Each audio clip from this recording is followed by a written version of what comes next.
Kalbimnin torundu sevgi yürüm, düşman közlerinden saklı sürüm.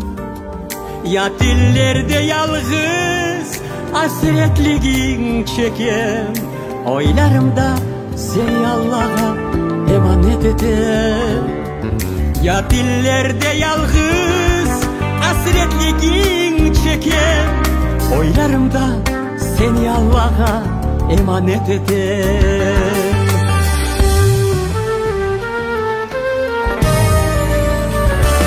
Sensiz bu fani dünya coyar mertlik dölderligi. Sensiz yazdığı yırları duyar eksikliği. Sensiz şair olup yazamam aşk şiirleri. Tek seninle gerçek olur benim hayallerim, arzum, niyetlerim. Tek seninle inan gerçek olur benim hayallerim, arzum, niyetlerim.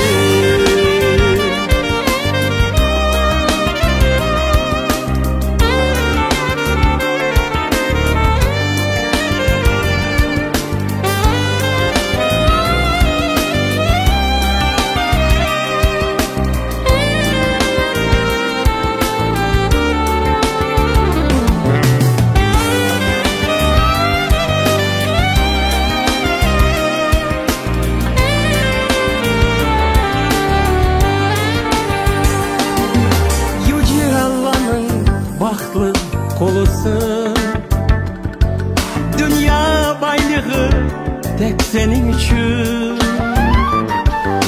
Benim gonca gülüm, baktım hayalımsın. Bu dar dünyada ilhamım, hayatımsın. Benim gonca gülüm, baktım hayalımsın. Bu dar dünyada ilhamım, hayatımsın. Sensiz bu fani dünya coyar mertlik dölderligi. Sensiz yazdığı yırları duyar eksikliği.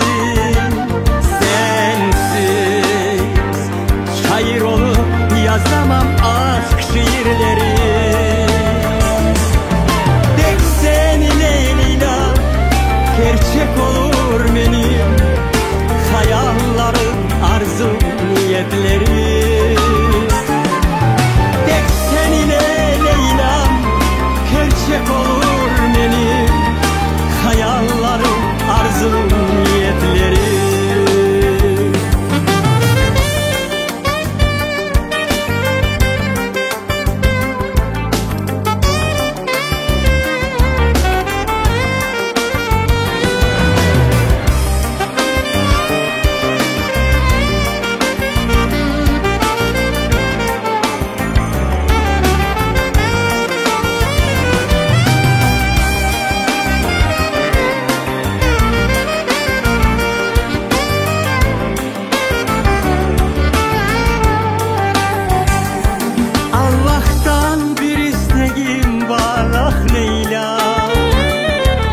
Hayatımın nuru, gonca gülüm. Tek seninle baht göreceğim canım. Sana bağışlayacağım ömrümü. Tek seninle baht göreceğim